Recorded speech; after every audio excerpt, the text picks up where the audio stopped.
Goeiemôre, Dok Matt wat praat.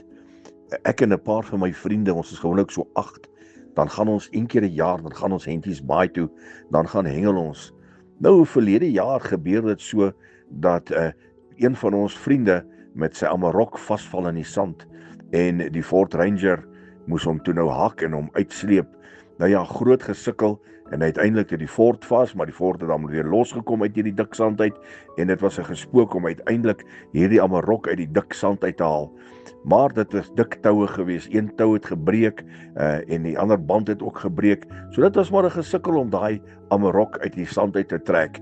En die golwe was op pad en die golwe het begin stoot en dit het begin gevaarlik begin dreig. Maar aan die einde van die dag, gelukkig is hy uit.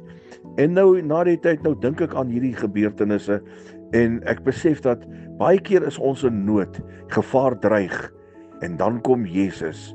Hy is daai een wat daai tou is. Hy is die een wat jou uit die put uittrek. Hy is die een wat jou uit gevaar uittrek. Hy is altyd daar vir ons. Is dit nie lekker om so God te hê of wie jy kan staatmaak as jy in 'n probleem of 'n behoefte is nie?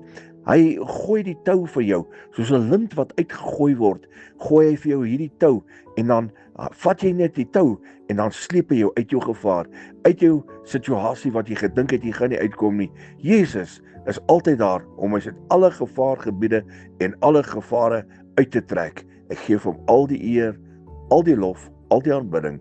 Herlewingsgroete.